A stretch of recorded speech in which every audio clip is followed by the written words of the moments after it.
Olá, eu me chamo Abelardo. Neste momento você vai assistir a um concerto realizado pela Orquestra Sinfônica de Santa Maria, muito diferente de tudo que você já viu.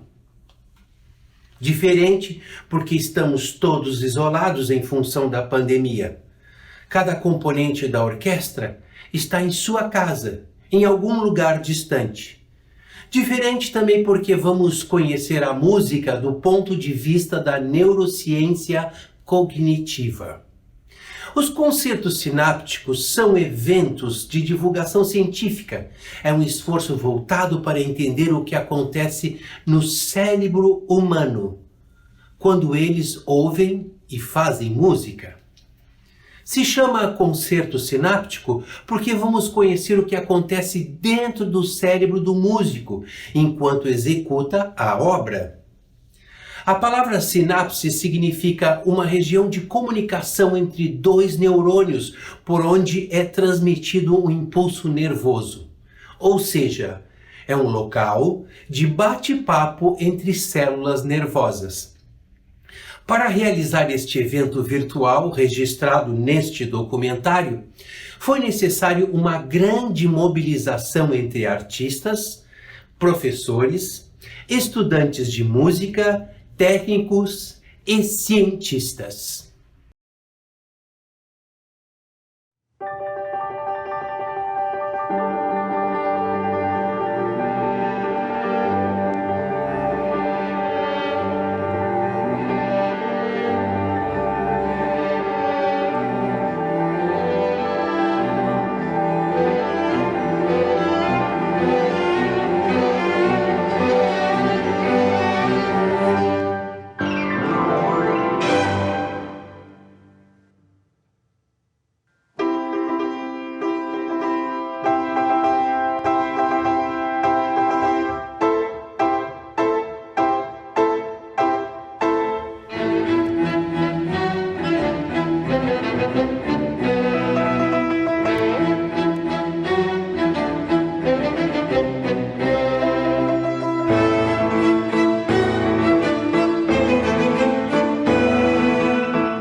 Ao longo das últimas décadas, muitas descobertas foram feitas sobre a anatomia e o funcionamento do sistema nervoso, em especial no cérebro. Hoje já temos um conhecimento bastante significativo de alguns dos mecanismos que nos permitem sentir, perceber, prestar atenção, memorizar e agir sobre ambientes humanos. Todo este conhecimento adquirido ao longo destas décadas só foi possível devido a avanços tecnológicos que permitiram olhar para o cérebro em atividade.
vemos aqui neste vídeo é uma das ferramentas que a ciência nos oferece hoje para investigar o que acontece em nosso cérebro quando ouvimos ou fazemos música.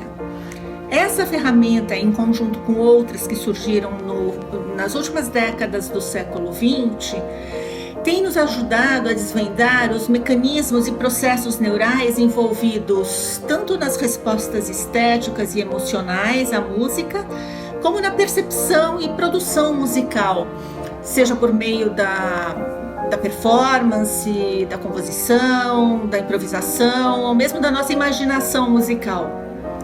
E por que é importante conhecermos esses mecanismos? Porque ouvir e especialmente fazer música envolve múltiplas funções mentais, como atenção, memória, planejamento, funções executivas, entre várias outras. E com isso, envolve o nosso cérebro como um todo.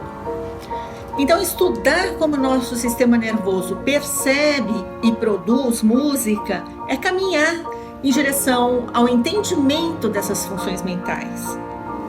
Em outras palavras, o estudo do processamento musical pela ótica da neurociência cognitiva oferece uma fronteira ampliada para a compreensão não apenas do comportamento musical, mas também do comportamento humano como um todo e do próprio funcionamento cerebral.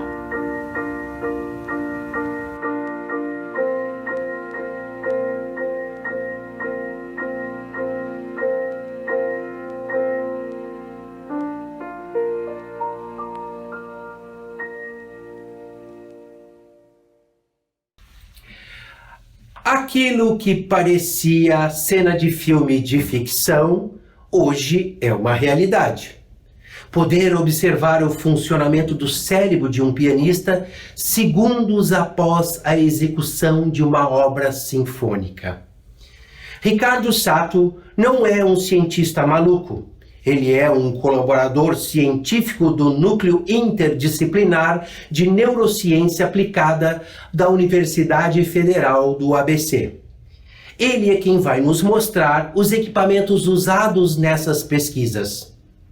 Olá, meu nome é João Ricardo Sato, eu sou professor de Neurociências da Universidade Federal do ABC e atualmente estou como coordenador do Núcleo Interdisciplinar de Neurociência Aplicada. Eu gostaria de explicar um pouco para vocês sobre essa técnica que está sendo demonstrada nesse vídeo, que é chamada espectroscopia funcional no infravermelho próximo. Um fenômeno muito importante que embasa essa técnica é chamado de processo de acoplamento neurohemodinâmico, que quando uma determinada região cerebral tem um aumento na sua atividade, o corpo, de forma a manter a homeostase, aumenta o fluxo sanguíneo para essa região, de forma que ela fica mais oxigenada. O nível de oxigenação de uma determinada região cerebral pode ser considerado uma medida indireta da atividade neuronal nessa região. Basicamente, a espectroscopia funcional no infravermelho próximo se utiliza de um conjunto de emissores e detectores de luz no infravermelho próximo, disponibilizados em uma touca, em que o participante, então, ele coloca essa touca na cabeça. Nesse caso, a gente tem uma montagem que é a montagem pré-frontal, parte na frente da testa. Usando essa técnica, é possível quantificar a concentração relativa de oxi e desoxihemoglobina nas diversas regiões cerebrais, aqui coberta por esses sensores que a gente chama de optodos. Então, indiretamente, a gente mede as variações na atividade cerebral pela oxigenação fornecida por essa técnica. Então, basicamente, esses sensores eles vão para um outro equipamento, aqui, um hardware, que faz todo o controle, amplificação do sinal e detecção, e vai para o computador, onde a gente faz as projeções, ali em cima do cérebro, nessa região, região pré-frontal. Então, nessas projeções, vocês vão ver que vão ter cores azuis e vermelhas variando na região do córtex pré-frontal. Basicamente, quando ele vai em direção para o azul mais escuro, é que está diminuindo a concentração de oxihemoglobina naquela região, e quando ele está indo do vermelho e ficando num vermelho mais escuro, está aumentando a concentração da oxihemoglobina nessa região. É importante reforçar que isso aqui é só uma demonstração, tá? Quando a gente faz os experimentos em laboratório, tudo é muito mais controlado, o indivíduo repete a tarefa várias vezes, realizado um pré-processamento de sinal e uma análise estatística bem robusta para que de fato, as interpretações sejam cientificamente válidas, tá? Então, assim, não quebrem demais a cabeça aí tentando descobrir o que isso significa, por que brilhou aqui ou não brilhou ali. Essa é só uma demonstração realmente de uma tecnologia que está se tornando promissora em estudos de neurociência aplicada, tá bom? Bom concerto a todos!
Com a popularização da neurociência, muitos aspectos da estrutura e funcionamento do cérebro acabam sendo mal interpretados, ou por falta de conhecimento da fonte ou interesse comercial mesmo.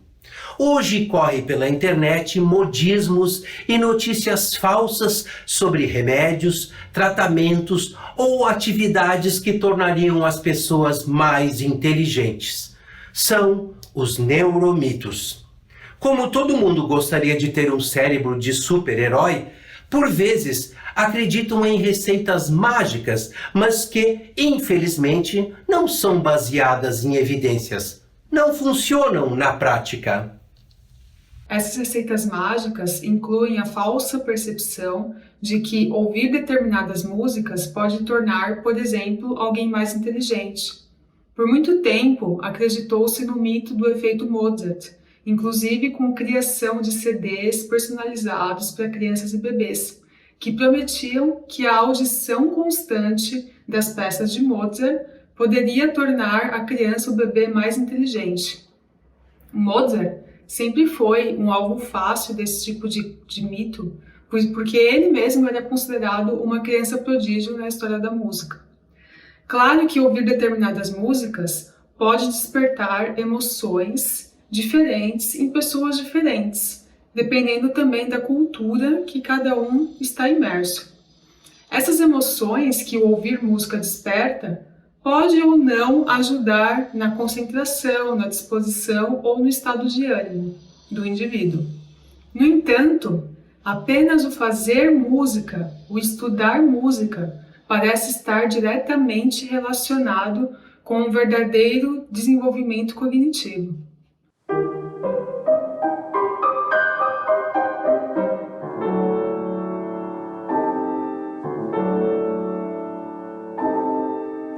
Há fortes associações, por exemplo, entre treinamento musical e habilidades linguísticas.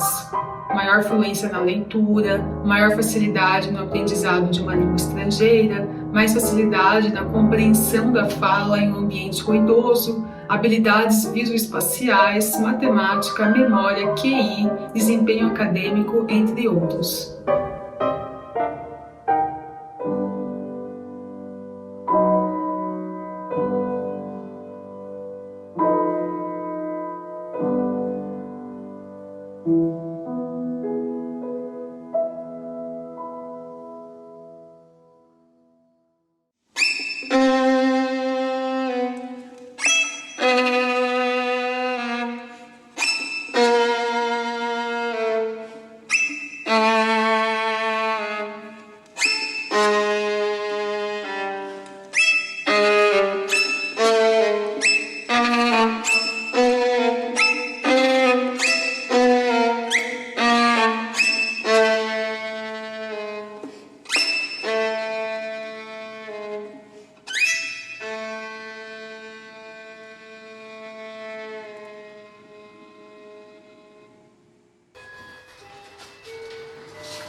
comunicação através dos sons é algo que muitas espécies passaram a utilizar ao longo de seus processos evolutivos, como as baleias que cantam a seus filhotes, os bugios que garganteiam pela floresta amazônica ou os pássaros que aqui gorjeiam, que não gorjeavam como lá. Porém, no processo evolutivo de nossa espécie, há pelo menos 40 mil anos, fazemos algo diferente, algo ainda maior e mais misterioso, algo que chamamos de música. Nosso cérebro evoluiu fazendo música, e se queremos entender o que é isso e por que a fazemos, precisamos compreender o que acontece em nosso cérebro nesta ação tão essencialmente humana. Não houve e não há sociedade humana que não possua alguma forma de música. Há quem diga que fazemos música apenas porque é aprazível, mas penso que a fazemos porque isso é uma das coisas que nos definem como humanos. O Simpósio Internacional de Cognição e Artes Musicais, que está em sua 15ª edição, é um evento científico no qual discutiremos as relações entre a mente humana, o cérebro e a música, e até o tipo de interação que alguns animais têm com a música, como cacatuas, que se movimentam ao ritmo musical.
campo de pesquisa na neurociência é tão vasto quanto as estrelas do céu.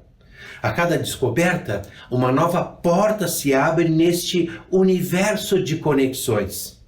Se estamos a observar o funcionamento do cérebro da pianista, nos surpreendendo com as profusões de sinapses que ocorrem, imagine o que não estaria acontecendo ao mesmo tempo no cérebro do maestro ao reger a orquestra. Assim como do ator bonequeiro enquanto manipula este personagem, recriando a ilusão de um sopro de vida em forma de cachorro.